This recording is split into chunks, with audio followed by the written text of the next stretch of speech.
oduu teenyaa jalqabaatiin Iraan haleellaa cimaa Israa'el, Bahareen, Azerbaaijaanii fi akkasumas ammoo UAE irratti yoo gaggeessitu gama kaaniin Ameerikaa fi Israa'el illee magaalaa guddoo Iraan Teheraan tumaa jiru jedhame.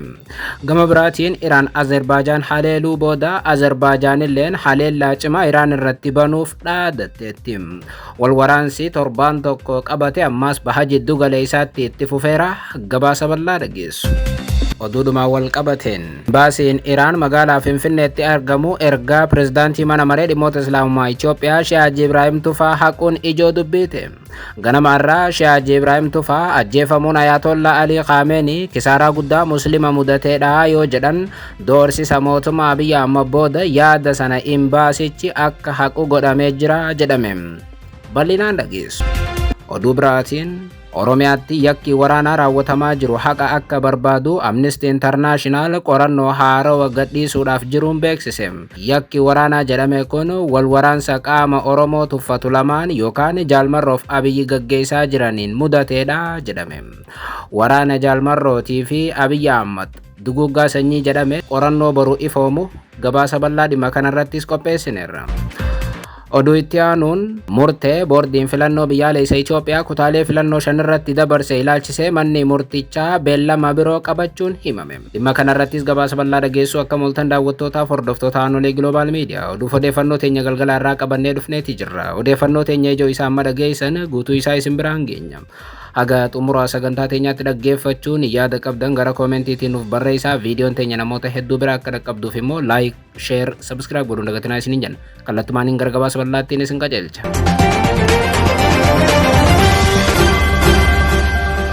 Oduu teenyaa jalqabaatiin Iraan haleellaa cimaa Israa'el, UAE, Bahareeniif Azerbaijaan irratti yoo gaggeessitu gama kaaniin Ameerikaaf Israa'el illeen magaalaa guddoo Iraan Teheraan tumaa jiru jedhame. Kanaan cinaatti Iraan Azerbaijaan haleeluu booda Azerbaijaan illeen haleellaa cimaa Iraan irratti banuudhaaf dhaadatteetti. Haaluma kanaan guyyaa jaaffaa Ameerikaa fi Israa'el Iraan irratti haleellaa banan irratti magaalaa Teheraanii fi kanneen biroo keessatti dhoo'insi guddaan dhaga'amaa akka jiru gabaafame.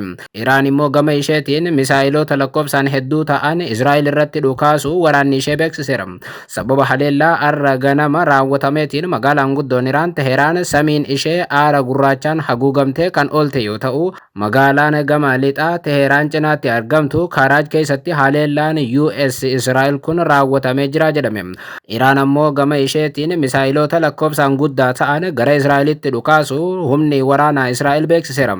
Misaa'ilota kunneen fashalsuudhaaf yaalaa akka jiru IDF-tu beeksise. Dabalataan ergaa akeekkachiisaa karaa bilbilaatiin lammiileedhaaf waraanni Israa'el dabarsaa jiru jedhame. Namoonni ergaan akeekkachiisaa isaan dhaqqabe haga ergaan biraa isaan ga'utti bakka dahoo keessa akka turan gorfamaniiru. Kanaanis lammiileen Israa'el boolla keessa jiru jedhame. Gabaastonni Ajaansi France Press Jerusalem keessa jiran bilbilaawwan ergaa akeekkachiisaatii fi dhoo'insaawwan dhaga'uu isaanii gabaasaniiru. Dabalataan guyyaa waraanni kun jalqabe kaasee haleellaa misaa'ilotaatiif diroonii Iraan kan irratti raawwatamaa jiru United Arab Emirates guyyaa har'aa qofa misaa'ilotaaf dirooniiwwan 100 ol akka itti dhukaafaman beeksifteetti. UAE qofa utuu hin taane biyyoonni Arabaa kanneen akka Bahareenii fi akkasumas ammoo Kuwait illee ammallee haleellaa jala jiru jedhame. Haaluma wal fakkaatuun haleellaa cimaa Iraan Bahareen irratti raawwattee miidhaa olaanaan dhaqqabee jira jedhame. Gamoowwan namoonni keessa jiran dabalatee bakkoota garagaraatti dhoo'insi guddaan dhaga'ameera. Yeroo Ameerikaa fi Israa'el Iraan irratti haleellaa walirraa hin cinne raawwachaa jiran kanatti Teheraan gama isiitiin Israa'elii fi biyyoota baha jiddu galeessaa kaan irratti haleellaa misaa'ilaatiif diroonii gaggeessuu itti fufteetti. Biyyoonni akka UAE, Saudi Arabiyaa, Bahareen, Kuwait akkasumas ammoo Qatar haga ganama har'aatti haleelamaa turan.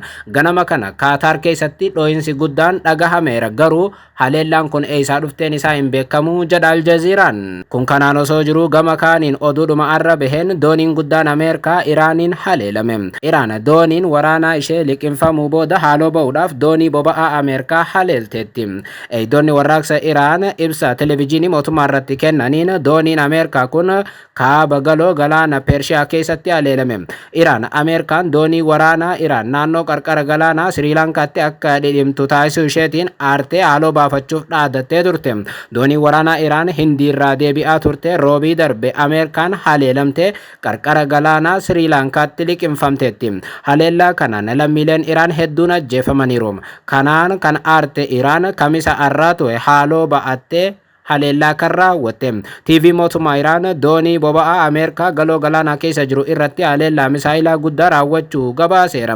Haleellaa kana booda doonii boba'aa kanatti ibiddi guddaan qabatee jira jedhame. Akka Reuters gabaasetti eegdonni warraaqsa Islaamaa Iraan ibsa televezyiinii mootummaa irratti baasaniin dooniin kun kaaba galaana Pershiyaa keessatti misaa'ilaan rukutamte. Yeroo ammaa ammoo ibiddi bakka sanarraa balbalaa jira. Haa ta'u malee taatee kana ilaalchisee gama Ameerikaatiin deebiin kenname haga yoonaatti jiru. Ameerikaan gama biraatiin meeshaa waraanaa fixattee meeshaa kadhachaa jirtis jedhameera. Kun kanaan osoo jiru Azerbaajaanis arruma Iraaniin haleelamuu himatte.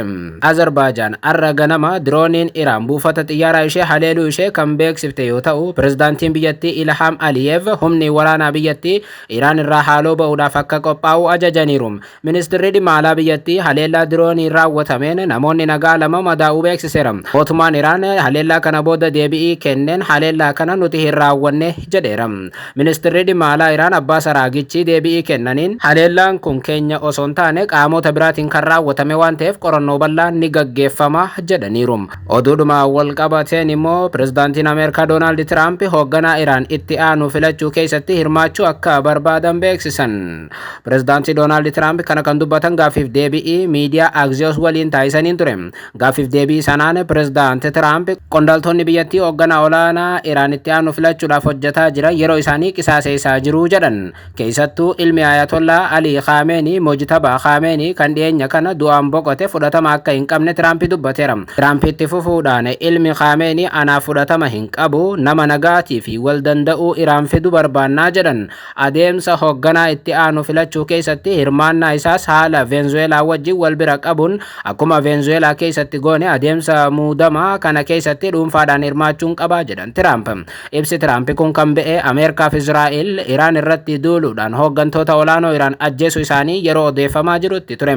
Tiraamp Iraan keessatti jijjiirama sirnaa akka barbaadan ibsuun yeroon bilisummaa keessan ga'eera jechuun uummata Iraanitti himaniiru. Oduudhuma wal qabateen imbaasiin Iraan magaalaa Finfinneetti argamu ergaa pirezidaantii mana maree dhimmoota Islaamummaa Itoophiyaa Sheekh Haji Ibrahim Tufaa haquun ijoo dubbiite.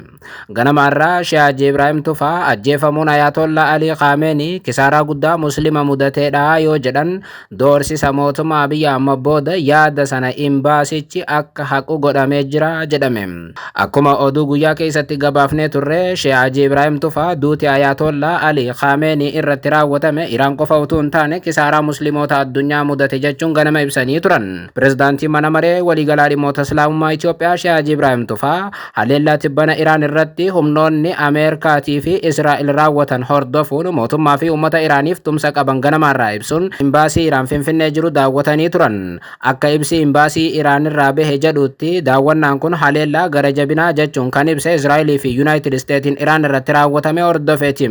Daawwannaa isaanii keessatti Sheekh Haji Ibrahim Tufaa gadda guddaa isaanitti dhaga'ame ibsatanii kisaaraan amma mudate kun lammiilee Iraan qofa utuu hin taane musliimoota addunyaa hundaaf akka ta'e dubbataniiru.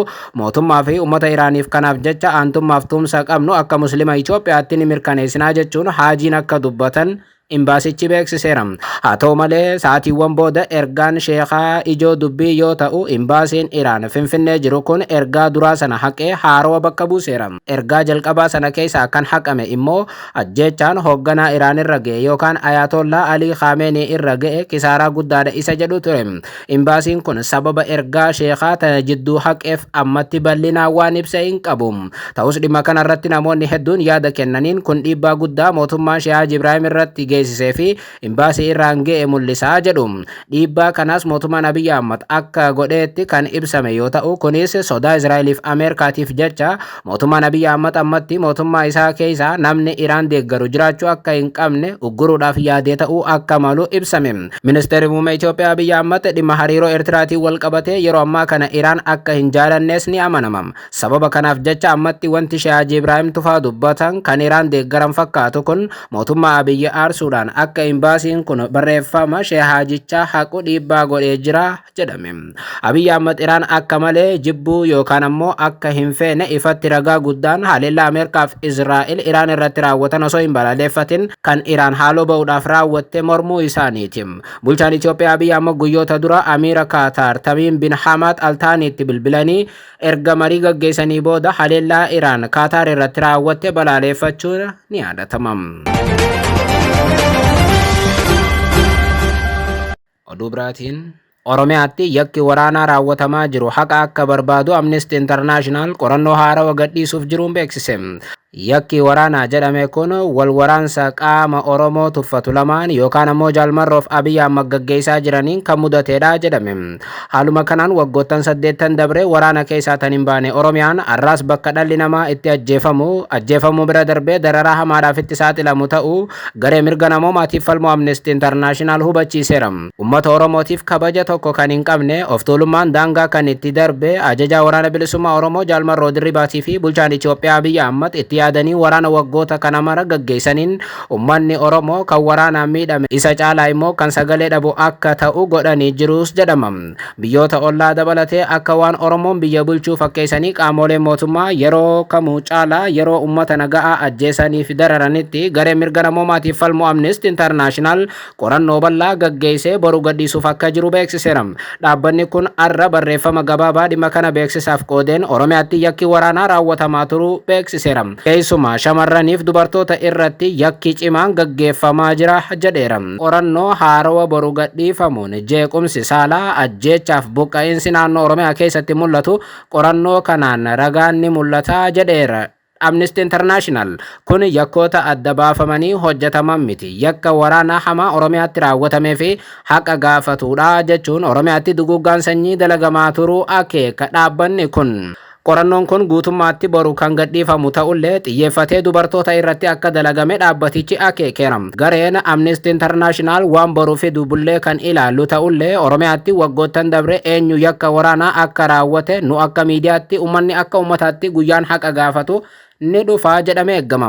Waggoottan dabre waraanni bilisummaa Oromoo wayyaanee waliin araaramee hojjechuu danda'e. Abiyyi irratti qabsoo gaggeessuu kan danda'e Abiyyi waliin Taanzaaniyaa deemee araaramuu dadhabuun galuun isaanii ni yaadatama. Abiy Ahmed ammoo mataan isaanii inni Geetaachoo Raddaatii fi garee wayyaanee hunda waliin Piriitooriyaa deemee nagaa buuses waraana bilisummaa Oromoo waliin Daar es Salaam deemee osoo hin araaramin galuun kanuma yaadatamudha. Qaamoleen Oromoo lamaan humnoota kaabaatii waliin hojjetan kun lachuu tuffii uummataaf qaban irraa kan ka'e yakka waraanaa Oromiyaatti gaggeessaa turaniiru jedhu warri mormitoota. Waraana Oromiyaatti gaggeessan kanaan qaamoleen lachuutu guyya guyyaa raayyaan ittisa biyyaa halkan ammoo waraanni bilisummaa Oromoo uummata dararaaf ajjeesaa turaniiru. Qaamolee warra kaabaa waliin hojjechuu danda'an kun ofiif nagaa Oromiyaatti buusanii waliin hojjechuu maaf dadhaban kan jedhu gaaffii namoota hedduu ta'us deebii gabaabaa yoo kennamu Abiyyis ta'e ajajaa waraana bilisummaa Oromoo Jaalmarroon tuffii Oromoodhaaf qaban ifatti agarsiisuu isaaniiti jedhame.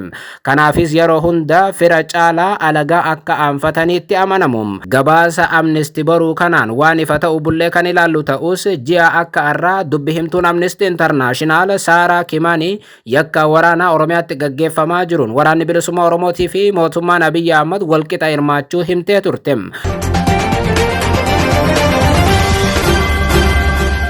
Oduu teenyaa xumuraatiin murtee boordiin filannoo biyyaalessaa kutaalee filannoo 5 irratti dabarsee ilaalchisee manni murtichaa beellama biroo qabate. Haaluma kanaan manni murtii sadarkaa jalqabaa federaalaa lidataatti argamu murtii boordiin filannoo biyyaalessaa Itoophiyaa naannoo Tigraay alatti kutaalee filannoo 5 keessatti filannoo gaggeessuudhaaf dabarsee irratti dhiyaate ilaalchisuun beellama isaa bitootessa 11tti dabarsuuf murteesseera. Kibxata dabre waaree booda dhaddacha gaggeeffame kan gaggeessan abbaan seeraa Sablee Kinfee galmee jalqabaa ilaaluun booda manni murtii falmii dhimma kanaa guutummaatti dhaggeeffachuudhaaf beellama isaa bitootessa 11tti murteesseera jedhan. Falmiin seeraa kun murtee boordichi muddee 23/2026 dabarse irraa kan madde yoo ta'u murteen sun aanaalee filannoo 5 Humara, Adiramzi, Koram Oflaa, Tsallamtiif Raayyaa Allamaaxaa filannoo waliigalaa torbaffaa dhufu irratti filannoo federaalaa qofa irratti akka hirmaatan to'annoo bulchiinsa Tigraay jalatti akka hin dabalamne ibsee hordofeeti.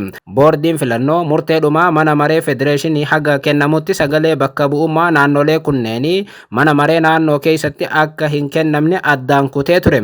Haa ta'u malee paartiin Dimokiraatoo Tigraay Simiriit kan pirezidaantii bulchiinsa yeroo Tigraay duraanii Geetaachoo Raddaatiin hoogganamu murtee kana mormee himannaa seeraa dhiyeesseera. Fulbana 26 manni murtii olaanaa federaalaa murteen NIB yeroo murtaa'eef akka dhaabbatu ajaja yeroo laate.